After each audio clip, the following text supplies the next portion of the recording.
La convicción que me asiste, además de que es importante que la iglesia sea expuesta a grandes porciones de la escritura, es que estos tres capítulos no se pueden separar. De hecho, en alguna forma el capítulo 11 también hace parte de esta unidad, y es la relación y el diálogo entre estos tres capítulos que nos van a ayudar. Y como no los vamos a leer sino en el camino, no vamos a leerlo al principio como hacemos todas las exposiciones. Son estos capítulos que espero que para la mayoría de creyentes son bastante comunes. Si no son comunes para usted, pues lo serán desde hoy. Capítulo 12 de Primera de Corintios, que habla de los dones espirituales. Y ahí viene una pregunta legítima para cada iglesia. ¿Creen ustedes que el Espíritu Santo reparte dones libremente y soberanamente a la iglesia? Así que ese capítulo de los dones espirituales. Después viene el gran capítulo que se lee en todos los matrimonios, que es el capítulo sobre el amor, que es un poema maravilloso sobre el amor. Y después viene un capítulo que se lee menos de lo que se debería leer hoy en día, pero que para algunos de ustedes es frecuente, que es el famoso capítulo sobre cómo administrar este sensible e importante don, que es el don de lenguas angelicales o no humanas. Y ¿qué sería lo que, cómo debemos dejar estos tres capítulos, dialogar entre ellos y no leerlos por separado, como es muy común? Esa es mi meta esta mañana y por eso hemos escogido un texto así larguito. Para simplificarlo o para facilitarlo mejor, les estoy dando la hoja y estoy dando un lapicito, porque vean que puse caritas felices y bombillitos, y entonces esto va a parecer más como una clase, supongo yo. En mi hojita la tengo mucho más rayadita, hasta con colorcitos y todo, porque les he dicho, el anhelo de todo predicador bíblico es que no solo su gente escuche y aplique la palabra de Dios, sino que también aprendan a estudiar la palabra de Dios. Entonces, el lapicito, que es con carácter devolutivo, lo mismo que la tapita, por favor, úsenlo para rayar preguntas, algo que les parece importante. Así que hoy todos recibimos esta hojita. No lo hacemos con frecuencia, pero esa va a ser nuestra metodología del día de hoy. Así que oremos para arrancar en el nombre del Señor. Padre, gracias te damos porque juntos podemos leer la palabra de Dios. Y hoy vamos a leer tu palabra en estos capítulos tan sensibles y tan importantes, que responden a la pregunta: ¿cómo funciona una iglesia? Dentro de nuestra serie de la iglesia, que es la serie en la que estamos. Bendíganos por favor, Señor. Ayuda a este siervo a que pueda hacerlo bien, a que se mantenga dentro del tiempo, a que pueda llevar la palabra que tú has puesto en el corazón, y que tu Espíritu Santo, como muestran estos capítulos precisamente, nos sorprendas de manera especial. Te lo pedimos al entender la grandeza de la vida de la iglesia que tú quieres para ella, y cómo la iglesia de nuestro Señor Jesucristo en su expresión local representa y presenta a Jesucristo ante esta ciudad. Te lo pedimos, Padre, en el nombre de nuestro Señor Jesucristo. Bueno, capítulo 12, voy a ir leyendo mientras vamos. Miren la hojita, capítulo 12, verso primero. En cuanto a los que dones espirituales, hermanos, quiero que entiendan bien este asunto. ¿Por qué quería Pablo que entendieran bien este asunto? Bueno, quizás ninguna iglesia en el Nuevo Testamento como la de los Corintios es tan expuesta para ver que en la iglesia hay pecado. ¿Ok? Ninguna iglesia en el Nuevo Testamento es tan expuesta como la iglesia de Corintios. Hay inmadurez, había divisiones, había pecados que eran tolerados entre sus líderes en la iglesia. Había peleas y discusiones, mucho orgullo entre ellos, especialmente por dones manifestacionales, porque la iglesia de Corintios había sido enriquecida de manera extraordinaria con las manifestaciones, como leemos. Así que para Pablo es muy importante que entiendan bien. ¿Por qué? Por este hecho desde el cual queremos partir. Porque en la iglesia cristiana se trata el pecado. Si no es que uno viene a la iglesia porque no tiene pecado, uno viene a la iglesia porque la iglesia nos ayuda a enfrentar nuestro pecado. Si no somos creyentes, venimos a la redención en Cristo. Si somos creyentes, venimos a la santificación en Él. ¿Sí? La iglesia es el lugar donde tratamos el pecado, colectivo e individual. Nunca piense, ay, como yo tengo un pecado, entonces no voy a la iglesia. No, no, la iglesia no es un museo de gente que no tiene problemas. Es un lugar donde estamos hombres y mujeres que la hemos embarrado de muchas formas y Dios trata con nosotros, nos disciplina, nos lleva a crecer, nos lleva a tener y a conocer la victoria de Cristo. Y en particular, el tema de hoy es el lugar donde ocurren los problemas de la iglesia, cómo funciona una iglesia. Y por eso Pablo insiste, al comenzar estos 3 capítulos, quiero que entiendan muy bien este asunto. Ahora, en la introducción, Pablo hace algo maravilloso que para la teología cristiana es una presentación de cómo dependemos nosotros de la unidad trinitaria. Verso 2, ustedes saben que cuando eran paganos se dejaban arrastrar hacia los ídolos mudos. Muy importante porque él va a enfatizar los dones de hablar. Y está mostrando que una de las manifestaciones del Espíritu Santo es que cambia nuestra forma de hablar. No solo para evangelizar y compartir de Dios, sino nuestra forma de hablar. Cómo tratamos la esposa, los hijos, cómo honramos a Dios, cómo empezamos a desechar la maledicencia. Tan triste es ver cristianos que se permiten el uso de obscenidades. Así que el cambio en la forma de hablar. Por eso les advierto que nadie que esté hablando por el Espíritu de Dios puede maldecir a Jesús. Ni nadie puede decir Jesús es el Señor, sino por el Espíritu Santo. Esa expresión, Jesús es el Señor, es el gran resumen de la declaración de fe del Nuevo Testamento. Si usted quiere resumir la fe cristiana es Jesús es el Señor. Y él está diciendo aquí, ¿quieres saber un cristiano? Porque dice Jesús es Señor. Ahora, no es sencillamente decir Jesús es el Señor, es cuando dices Jesús es el Señor.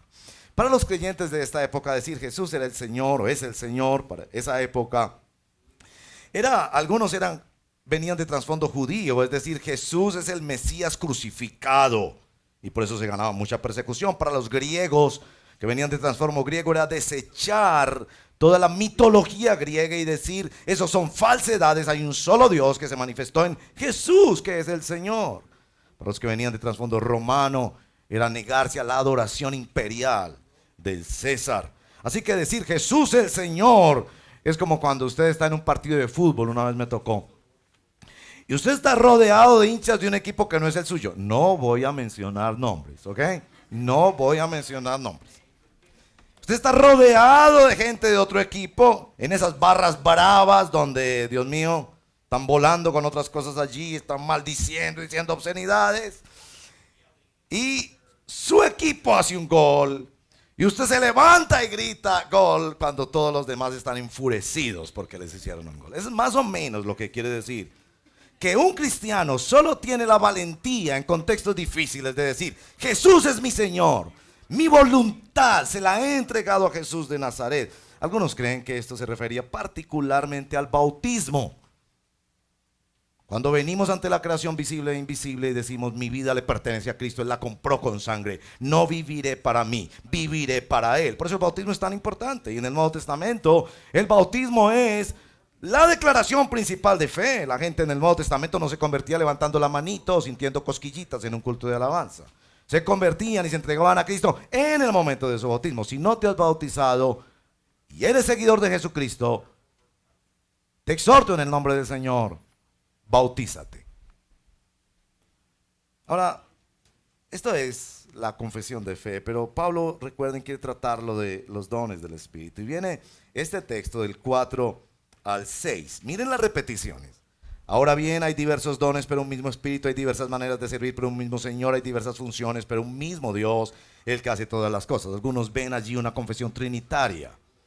El Espíritu, el Hijo, el Padre, el mismo Dios es el único que guarda la unidad de la iglesia. ¿Por qué? Porque se repite la palabra diversos, diversos, diversos. Y ese era el problema que había en Corintio. Cada uno, dice el verso 7, había recibido una manifestación especial del Espíritu. Ahora, nos va a aclarar, como digamos la teología que Pablo quiere presentar de los dones, es que los dones vienen al final del verso 7. Yo los subrayé. Para el bien de los demás. Esto es esencial. Si quieres entender la teología bíblica de los dones del Espíritu, es que son para otros por la unidad que nos da el Espíritu. Y viene el verso 8 en adelante, una descripción de los dones maravillosos que recibió esta iglesia. A propósito, cada texto del Nuevo Testamento que hace una lista, por ejemplo Efesios 4, Romanos 12, asimismo 1 Corintios 12, hace una lista que es específica para una iglesia. No todas las iglesias que son cuerpos locales del Señor Jesucristo, que manifiestan a Jesucristo a esa sociedad, tienen el mismo equipamiento de dones. Cada equipamiento de dones es distinto, entienda eso. No es que usted va a salir con esta lista del verso 8 en adelante y decir, bueno, ¿dónde está el de tal don? ¿Dónde está el de tal don? Y ahora tenemos los 9 dones que toda iglesia debe tener. No es así. Cada lista, de acuerdo a cada iglesia, era distinta, porque el Espíritu repartía como quería. A unos Dios, verso 8, les ha dado palabra de sabiduría. A otros, por el mismo Espíritu, palabra de conocimiento, verso 9. A otros fe, por medio del mismo Espíritu. A otros, por el mismo Espíritu, dones para sanar enfermos. Y noten la intención de Pablo decir, por el Espíritu, por el Espíritu. Esos dones no te pertenecen a ti, le pertenecen al cuerpo de Cristo y son para el bien de los demás. Verso 10, a otros poderes milagrosos, profecía, discernir espíritus, hablar diversas lenguas, a otros interpretar esas lenguas. Verso 11. Todo esto lo hace un mismo y único Espíritu, quien reparte a cada uno según lo determina. Muy importante esto. Es Dios el que determina cómo se reparten los dones en su iglesia. Y les puse unas rayitas, estoy enseñándoles una técnica de estudio bíblico. Miren las rayitas. Al final del verso 11 dice que Él, el Espíritu Santo, nuestro Dios, es el que determina. Entonces está la palabra reparte, de ahí puedes ir hasta el verso número 18, coloca, después puedes ir hasta el verso número 24, Dios ha dispuesto, después puedes ir hasta el verso número 28, Dios ha puesto. Lo que quiere enfatizar Pablo es que estos dones los pone Dios como Él quiere. ¿Por qué? ¿Por qué quiere decirles eso? Pues bueno, porque el verso 14 en adelante, ustedes ven que puse unas rayitas con una carita como triste. ¿Vieron la carita triste? Va desde el verso 14 hasta el verso 24, la carita triste. ¿Por qué es la carita triste? Porque este asunto de los dones espirituales nos mete en dos grandes problemas. Yo los puse con las iniciales, la E y la D. La E es la palabra envidia y la D es la palabra desprecio. Esas eran los problemas que vivía la iglesia de Corintios y esos son los problemas a los que estamos expuestos nosotros como cuerpo de Cristo que quiere funcionar bien. Leamos el texto. Ahora bien, el cuerpo no consta de un solo miembro, sino de muchos. Verso 15. Si el pie dijera, con esa autolástima que caracteriza la envidia, como no soy mano, entonces no soy del cuerpo, no por eso dejaría de ser parte del cuerpo. Y si la oreja dijera, como no soy ojo, no soy del cuerpo, no soy del cuerpo, perdón, verso 16, si la oreja dijera, como no soy ojo, no soy del cuerpo, por eso no dejaría de ser parte del cuerpo. Si todo el cuerpo fuera ojo, ¿qué sería del oído? Y si todo el cuerpo fuera oído, ¿qué sería del olfato? En realidad Dios colocó cada miembro del cuerpo como mejor le pareció. Si todos ellos fueran un solo miembro, ¿qué sería del cuerpo? Lo cierto es que hay muchos miembros, pero el cuerpo es uno solo. El ojo no le puede, hasta ahí estaba la envidia, ahora viene el desprecio. El ojo no le puede decir a la mano, no te necesito. Ni puede la cabeza decirle a los pies, no los necesito. Al contrario, los miembros del cuerpo que parecen más débiles son indispensables. Y a los que nos parecen menos honrosos los tratamos con honra especial. Y se les trata con especial modestia a los miembros que nos parecen menos presentables. Mientras que los más presentables no requieren trato especial. Así Dios ha dispuesto los miembros de nuestro cuerpo, dando mayor honra a los que menos tenían, a fin de que no haya división en el cuerpo, sino que los miembros se preocupen los unos por los otros. En el asunto de los dones espirituales estamos expuestos a la envidia. La envidia se sustenta en la autolástima. Como yo no canto, como yo no hago esto, como yo no hago lo otro, entonces no me necesitan, yo no valgo. O El desprecio que se sustenta en la autosuficiencia, como yo tengo tal don que es tan aplaudido, qué sé yo, tal don que es tan necesario, o tal don que es tan visible o que la gente lo busca tanto, entonces yo no necesito las otras partes del cuerpo. Y pone, el mejor ejemplo que se podría poner es el cuerpo humano. Cada una de las partes del cuerpo humano tiene una función. Y el verso 25 nos dice que hay un segundo propósito, no solo que sea para el bien de los demás, como Dios los puso, sino, verso 25, a fin de que no haya división, sino que cada miembro se preocupen unos por otros. Verso 26, si uno de los miembros sufre, los demás comparten sus sufrimientos, si uno de ellos recibe honor, los demás se alegran con él. Ahora bien, ustedes son el cuerpo de Cristo y cada uno de miembros en particular. Yo puse el bombillito allí porque dije que cada uno se preocupa por los otros, porque yo quería mencionar que nuestra iglesia, en todos estos años que hemos vivido juntos y que hemos vivido muchas cosas muy difíciles y algunas preciosas bendiciones de Dios también, a estas hermanas ancianas de la iglesia, que nunca están aquí al frente, no tienen mayor opinión sobre las grandes decisiones de la iglesia, están allí sumisas, siguiendo al liderazgo, pero son mujeres de oración. Nuestra iglesia ha contado con la inmensa dicha de tener mujeres de oración. No son grandes y elocuentes predicadores. En sus limitaciones económicas no dan grandes sumas de dinero, de apoyo para la obra, pero son mujeres fieles de oración. Y creo que ese es el mejor ejemplo para decir, son personas que entendieron que su vocación y su llamado de Dios era ese. No trates de ser quien no eres. Sé quién eres y Dios te puso allí para que seas tú. Y tampoco menosprecies lo que hacen los demás. Y creo que estas hermanas que han servido fielmente en oración nos hacen pensar en esto, preocuparse unos por otros y entregar nuestros dones al servicio de los demás. Ahora, el verso 28, Pablo regresa a la lista, a hacer otra lista. Y quiero notar unas cosas sobre esta lista porque son maravillosas. Las cosas que nos deja allí el Señor. Verso 28, en la iglesia Dios ha puesto en primer lugar apóstoles, en segundo lugar profetas, en tercer lugar maestros, luego los que hacen milagros. Para quienes están con ese asunto de los 5 ministerios de Efesios 4, pues aquí hay algunos que no están en Efesios 4.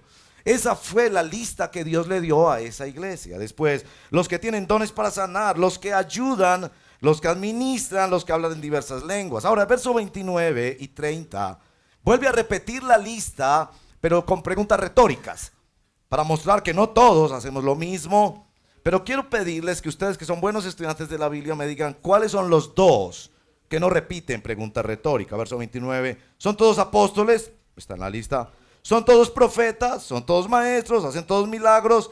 ¿Tienen todos dones de sanar enfermos? ¿Hablan todos lenguas? ¿Acaso interpretan todos? ¿Me dicen cuáles son los que no aparecen en el verso 28? Sí, en el verso 28 hay dos que no aparecen en el verso 29 y 30. Los que ayudan y los que administran. Ahora, hay preguntas sobre eso. ¿Por qué Pablo no pone en pregunta retórica? Todos ayudan, todos administran. Varias respuestas podrían darse. La primera es porque quizás administrar y ayudar es un don que todos podríamos tener y que todos podríamos ejercer dentro de la iglesia. Es una buena razón. Yo me inclino más a pensar que la razón por la que Pablo en el verso 30 no repite en pregunta retórica el don de ayudar y administrar, es porque en la iglesia de Corintios estos no eran los grandes dones que todos buscaban, mientras que son tremendamente necesarios. En el verso 31, Pablo toca el corazón del problema, y el corazón del problema es la ambición. Ustedes por su parte, les dice, ambicionen los mejores dones. Y van a ver que Pablo les estimula a que ambicionen los dones, a que cada uno reconozca que tiene una función en el cuerpo de Cristo y ambicione ejercer ese don dentro de la iglesia. La palabra original no es ambición, sino celo. Un deseo profundo, incontenible de que yo pueda servir en mi iglesia. Y Pablo les dice, ambicionen, pero ambicionen los mejores. Y para entender cuáles son los mejores dones, les va a decir, hay un camino, final del verso 31, más excelente. Ahora el resumen del primer capítulo es, los dones, Dios los da a la iglesia a personas que son dones para bien de otros, sometidos a la voluntad de Dios, como Dios los reparte, pero que necesitan ser encaminados en el amor. Así termina el capítulo 12. Yo les voy a mostrar un camino más excelente porque nos va a mostrar los dones sin amor son un desastre. Capítulo 13, el famoso poema que se lee en todos los matrimonios. Si hablo lenguas humanas y angélicas, ahí hay dos cosas, pero no tengo amor, no soy más que un metal que resuena, un platillo que hace ruido. Menciona el tema de lenguajes, lenguas humanas, son idiomas, como los hermanos aquí que nos hablan en lengua de señas, los hermanos que nos hablan en inglés, o también idiomas angelicales. En el capítulo 14 entraremos al tema, que el Señor nos ayude con el tiempo, porque yo sé que están esperando a ver qué pensamos sobre eso. Muy bien. Verso 2, si tengo el don de profecía y entiendo los misterios y poseo todo conocimiento, y si tengo una fe, profecía y fe, dones de manifestación de palabras especiales de Dios para momentos especiales. Pero si me falta amor, termina el verso 2, no soy nada. Si reparto, verso 3, entre los pobres todo lo que poseo y entrego mi cuerpo para que lo consuman las llamas, pero otra vez, ¿se dan cuenta de la estructura? Si tengo esto, pero no tengo amor. La primera observación que yo quiero hacer es que el capítulo 13 de 1 de Corintios no ordena amar. No sé si han notado eso en la lectura. En ningún de los versos del capítulo 13 dice, y tú debes amar así. No dice eso. Dice, ¿lo tienes o no lo tienes? Ese es el punto. Y evidentemente se refiere al amor de Dios en tu vida, porque el Evangelio te dice que Dios no te está llamando a que intentes amarlo a Él o a tu prójimo en tus propias fuerzas. Dios te está llamando a que reconozcas que el amor que tú necesitas para tu familia, aún para ti mismo y sobre todo para Dios, es un amor que nosotros no podemos dar. Nuestro amor es absolutamente corrupto, egocéntrico. Cuando un hombre le dice a la mujer te amo, no le está diciendo te amo, le está diciendo me gustas y quiero usarte para mi placer. Está refiriéndose al amor de Dios. ¿Tienes el amor de Dios en tu vida o no? ¿Ha perdonado Jesucristo tus pecados o no? ¿Ha venido el Espíritu Santo a derramar un amor que tú no conocías por el invisible que se manifestó en la persona y en la obra de nuestro Señor Jesucristo? ¿Lo tienes o no lo tienes? Y eso tiene que ser una corrección fundamental. Porque en la iglesia no podemos amarnos con la diplomacia y las buenas costumbres que nos enseñaron en nuestra casa. En la iglesia se requiere, mi amigo, un amor sobrenatural. Ustedes me van a aguantar a mí, yo los voy a aguantar a ustedes por un amor sobrenatural. No porque somos buena gente y somos diplomáticos y nunca nos hacemos daño. No, vamos a tener que perdonarnos. Si vamos a caminar como iglesia, vamos a tener que perdonarnos. Vamos a tener que soportarnos, ayudarnos, ir una milla más, y eso viene directamente de Dios. La segunda observación que quiero hacer es que este texto se ha leído románticamente para toda clase de relaciones, pero casi nunca se lee para decir, ese es el amor que debe existir en la iglesia. ¿Y por qué debe existir? Los escritores dicen que lo que se está describiendo desde el verso número 4 en adelante es el cuerpo de Cristo.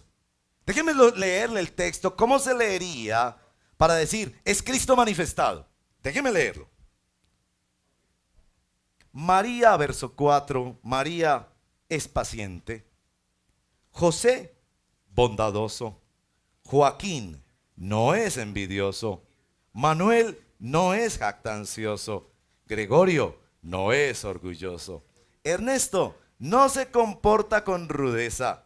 Teresa no es egoísta. Marta no se enoja fácilmente. Eulolia no guarda rencor. Roberto no se deleita en la maldad, sino que se regocija con la verdad. Jorge todo lo disculpa. Rigoberto todo lo cree. Eustaquio todo lo espera. Hermenegilda todo lo soporta. ¿Cómo leen ese texto así? Lo que se está describiendo aquí es una iglesia cristiana. Ese es el problema cuando nosotros separamos un texto bíblico de su contexto. Lo que Pablo está diciendo es, este amor es el amor de Cristo, que Cristo está manifestando a través de los miembros de la iglesia. Porque ninguno de nosotros en toda su vida jamás podría amar con todas estas características. Podríamos con una o dos, podríamos ir sumando una que otra, podríamos aprender del otro hermano cosas que nos cuestan a nosotros. Lo que se está describiendo es el cuerpo de Cristo.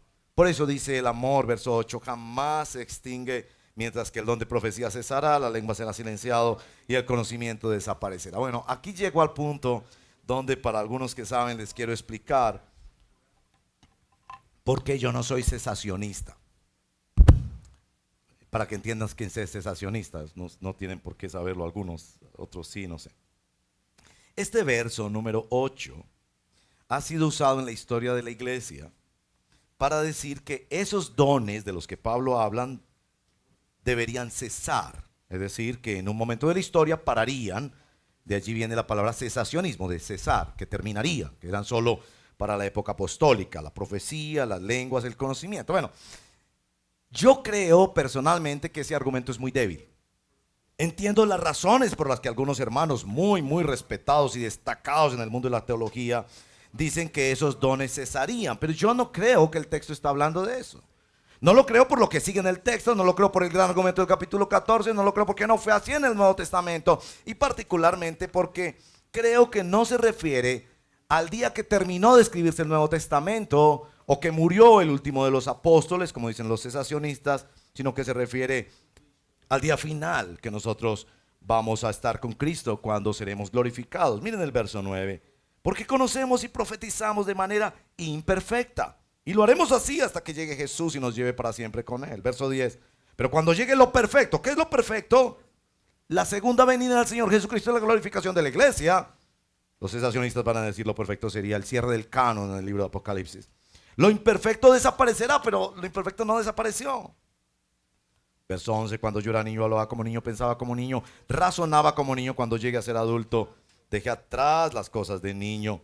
Ahora vemos de manera indirecta y velada, es un hecho, nosotros no lo entendemos todo, como en un espejo, pero entonces, ¿cuándo es ese entonces? Cuando lo perfecto, lo completo, veremos cara a cara al Señor. Ahora conozco de manera imperfecta, pero entonces conoceré tal y como soy conocido. Yo creo que ese entonces será la segunda venida de nuestro Señor Jesucristo y la glorificación de su pueblo.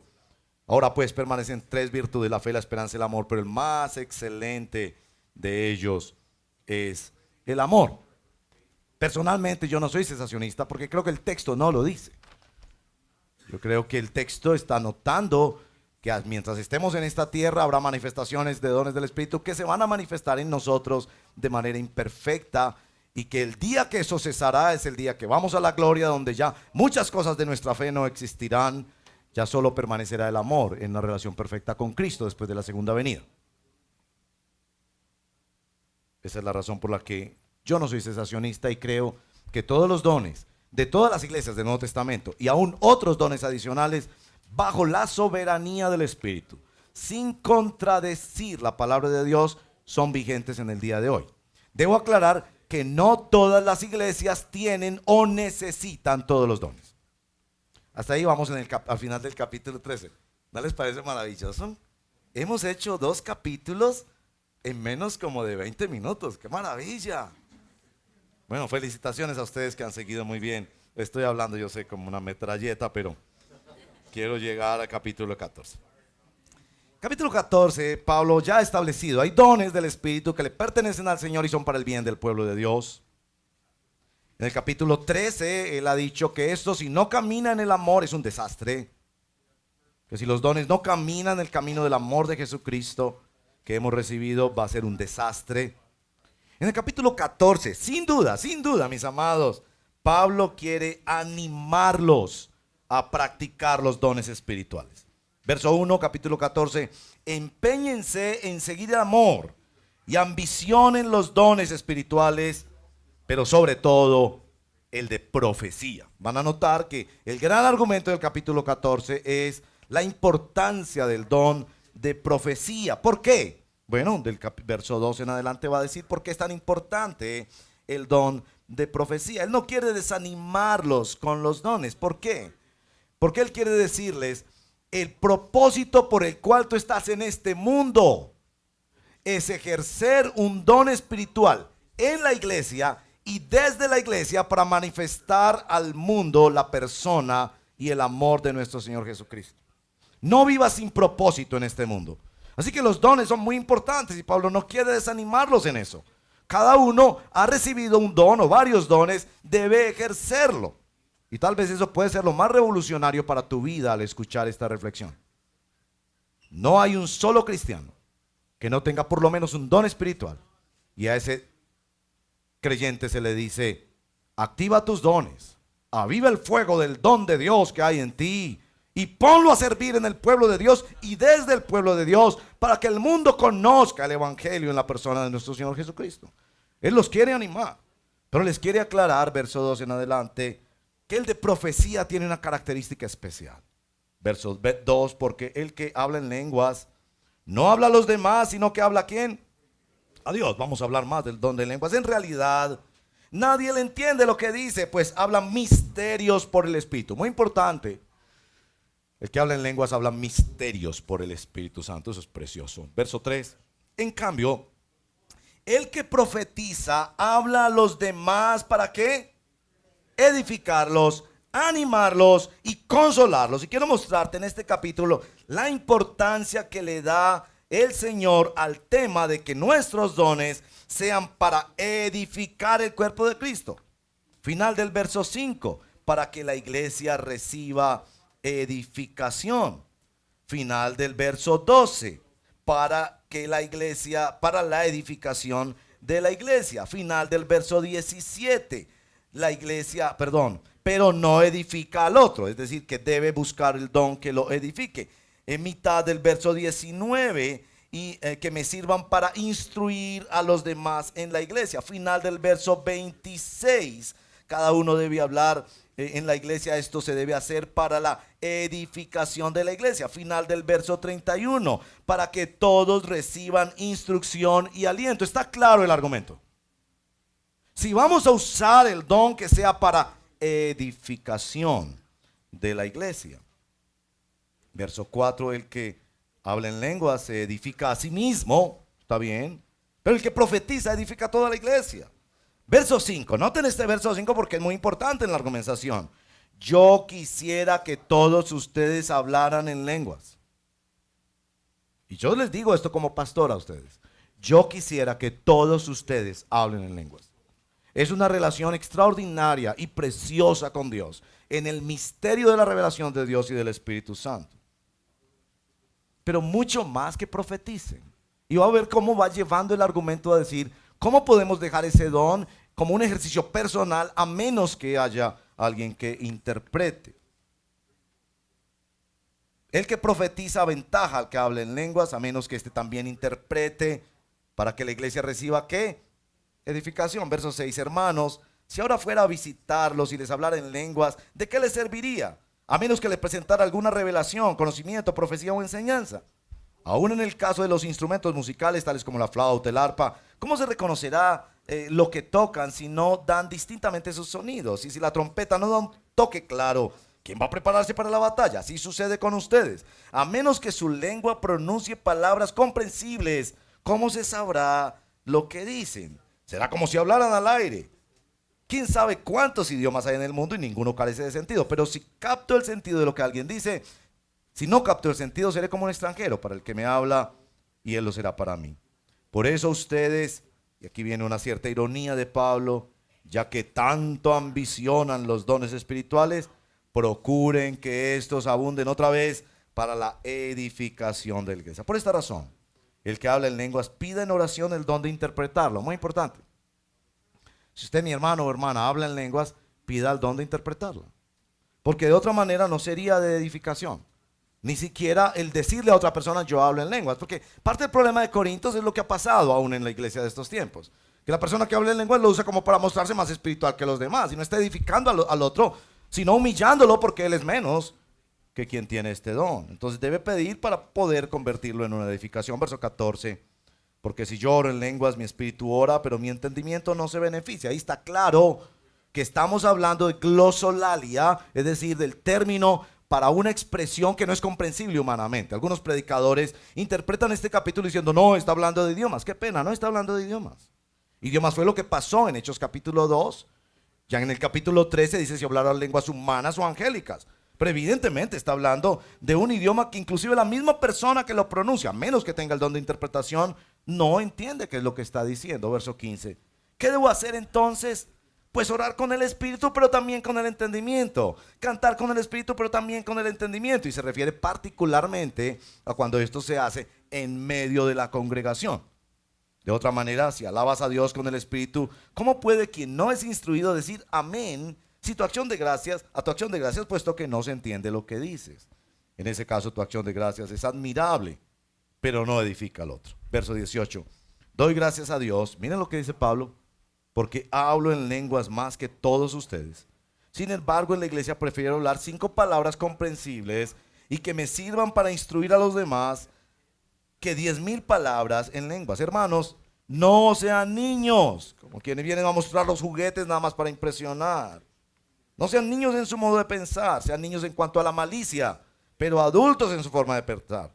En la ley está escrito, por medio de gente de lengua extraña y por boca de extranjeros hablaré a este pueblo, pero ni aún así me escucharán, dice el Señor.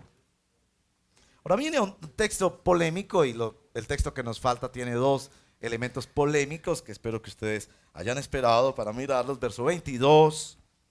De modo que el hablar en lenguas es una señal no para los creyentes, sino para los incrédulos. En cambio, la profecía no es señal para los incrédulos, sino para los creyentes. Y aquí hay que hacer una aclaración.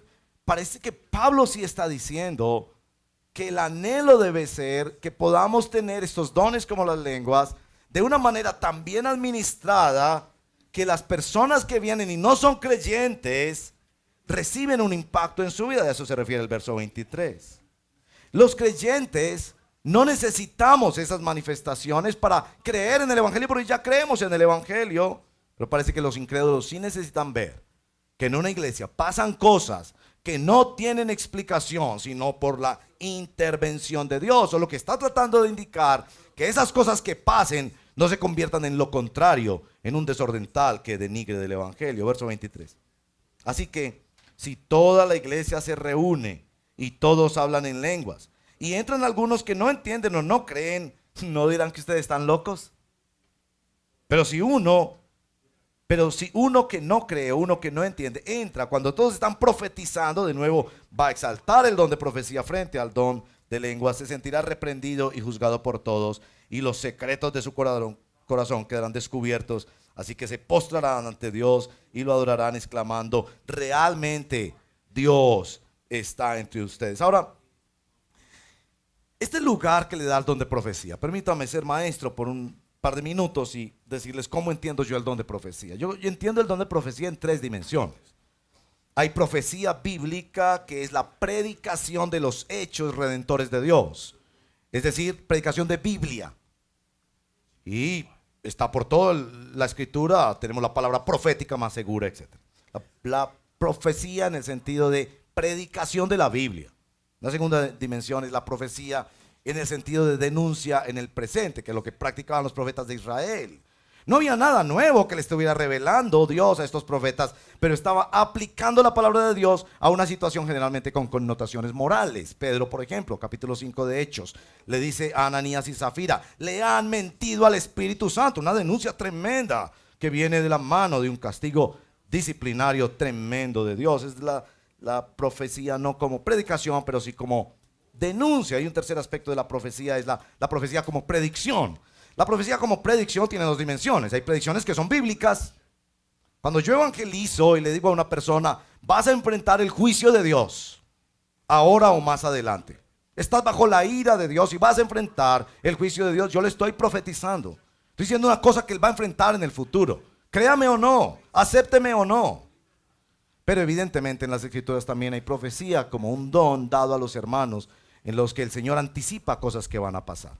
Siempre de manera imperfecta, porque el único que practicó los dones de manera perfecta en esta tierra fue nuestro Señor Jesucristo. Así que los profetas que dicen que Fulano va a ser presidente deben arrepentirse si eso no ocurre y decir: yo hablé tontamente porque comí la noche anterior frijoles y eso me afectó y salí diciendo algo que no lo decía yo, sino que no lo decía el Señor, sino que lo decía yo en mi ambición, en mi deseo, en mis opiniones políticas, etcétera, etcétera. Pero evidentemente sí ha habido en el pueblo de Dios hermanos y hermanas que tienen un discernimiento y una anticipación de hechos de la historia y nos pueden orientar casi siempre en grandes decisiones que la iglesia cristiana viene a dar sobre el envío de misioneros, la apertura de nuevas obras, etcétera. Sin duda que eso va a ser testimonio a los que no conocen a Cristo y cuánto anhelamos que cuando estamos reunidos nosotros, los que vienen y no son creyentes en el Señor, por nuestra conducta y nuestro testimonio, por nuestra forma de adorar a Cristo y de cantarnos las verdades de la fe, esas personas digan: realmente Dios está entre ustedes. Verso 26. ¿Qué concluimos, hermanos? Aquí vienen las conclusiones de Pablo: que cuando se reúnan cada uno puede tener un himno, una enseñanza, una revelación, un mensaje en lengua o una interpretación. Ahí está. Todo esto debe hacerse para la edificación de la iglesia. Y aquí viene el verso 27 que ustedes saben, yo tengo muchos amigos pentecostales, los amo, los respeto, aprendo muchísimo de ellos. Me permiten a veces predicar en sus iglesias. Tengo amigos y hermanos en la fe, preciosos siervos de Dios en iglesias pentecostales y carismáticas. Y yo generalmente les digo, un poco con broma, un poco por la confianza que les tengo: ustedes han borrado 1 Corintios 14, 27. Porque el texto es muy claro en decir, no es difícil de interpretar. Si se habla en lenguas, que hablen dos o cuando mucho tres, cada uno por turnos, y que alguien interprete. Verso 28. Si no hay intérprete, que guarden silencio en la iglesia y cada uno hable para sí mismo y para Dios. ¿Es justo o no? Es decir, que si a una persona se le va a hablar en lenguas, un momento. ¿Tienes quien interprete? No, es que el Espíritu me tomó. No.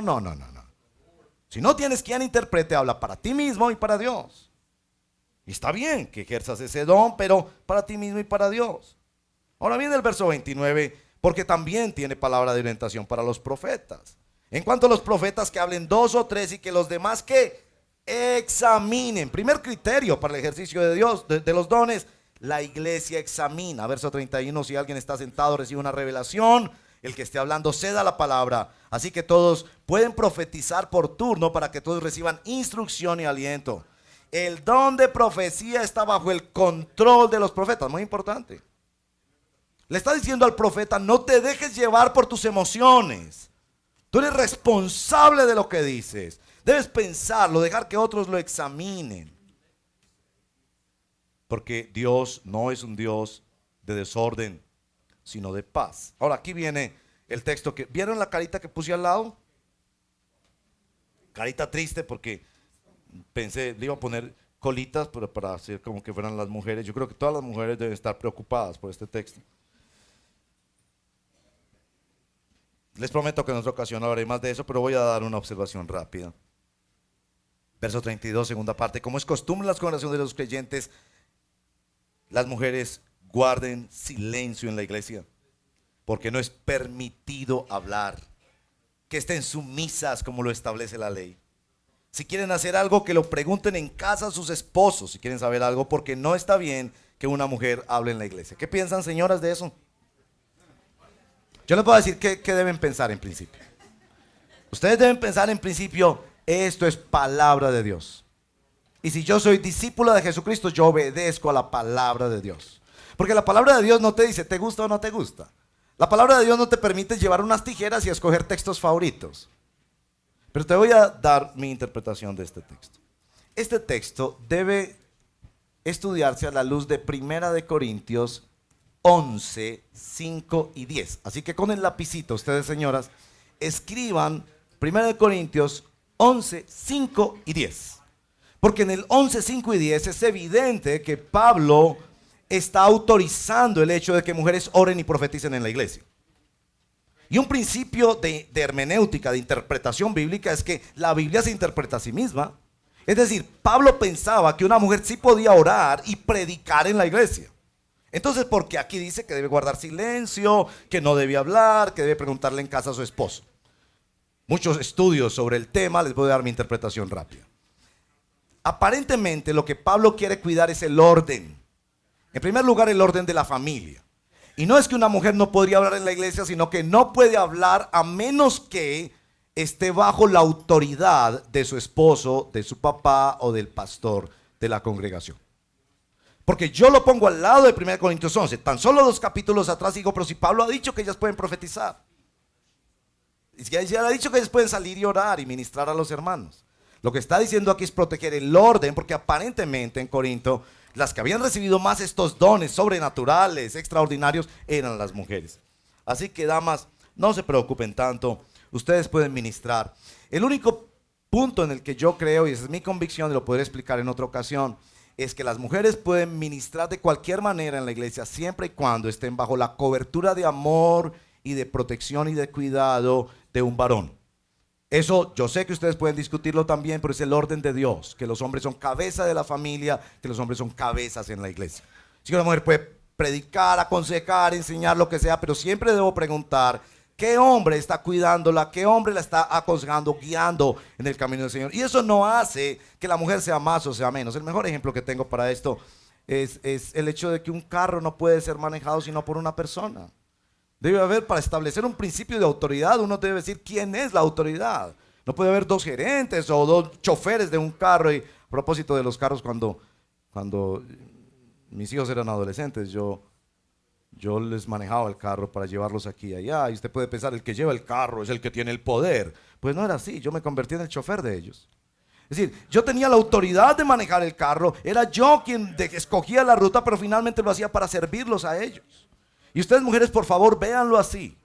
Cuando la escritura les dice que deben estar bajo la sumisión a un varón, su esposo, su papá o el pastor principal de una congregación, es para tu bien. Y esos hombres en autoridad, porque el que manda debe ser como el que sirve, están allí precisamente para ayudarlas y orientarlas en los caminos del Señor. Muy bien.